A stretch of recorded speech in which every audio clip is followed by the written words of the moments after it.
வேற ஏதாவது பேசுங்க சார், வேற ஏதாவது பேசுங்க சார், வேற ஏதாவது பேசுங்கன்றேன், வேற ஏதாவது பேசுங்க,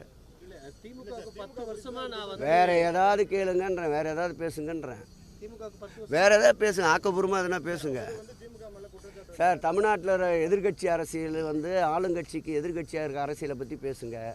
மக்கள் பிரதிநிதிகள் கொண்ட கட்சியோட விமர்சனங்களை பற்றி பேசுங்க. இல்லை ஒரு தேர்தலை சந்தித்த இயக்கங்களை பற்றி பேசுங்க.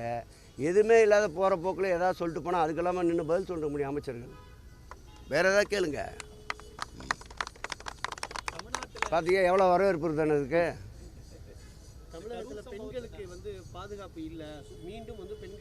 நான் நேற்றே சொன்னேன் குற்றங்கள் நடப்பது என்றது தடுப்பது ஒரு வகை, நடந்த குற்றங்களுக்கு நடவடிக்கை என்பது ஒரு வகை.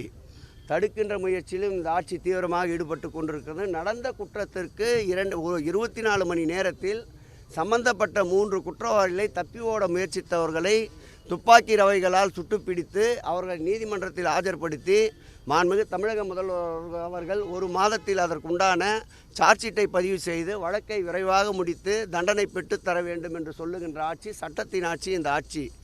ஆகவே பாதிக்கப்பட்டவர்கள் குற்றச்சம்பவத்தில் ஈடுபட்டவர்களை தப்பிப்பதற்கு ஏதாவது முயற்சி எடுத்தால் கேள்வியை கேளுங்கள். நடந்த சம்பவம் இனி நடக்கக்கூடாது என்பதில் இந்த ஆட்சி உறுதியாக இருக்கிறது. அதே நேரத்தில் நடந்த சம்பவத்திற்கு காரணமானவர்கள் மீது இன்னார் இனியவர் என்று பாரபட்சம் இல்லாமல் கடுமையான நடவடிக்கை எடுக்கப்படுகின்றது. ஆகவே தமிழகத்தில் சட்டம் ஒழுங்கு நிலைத்திருக்கின்றது. மணிப்பூரை போல கண்டுகொள்ளாமல் கண்ணை மூடிக்கொண்டு இந்த ஆட்சி உறங்கிக் கொள்ளவில்லை.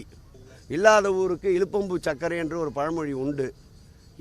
எந்த பிரச்சனையுமே கையில் கிடைக்காதவர்கள் இதுபோல பிரச்சனைகளை கையில் எடுத்து ஆடுவது தேர்தலை மையப்படுத்தி செய்கின்ற ஒரு போராட்டமே தவிர இது உண்மையாக அவர்களுக்கே தெரியும்.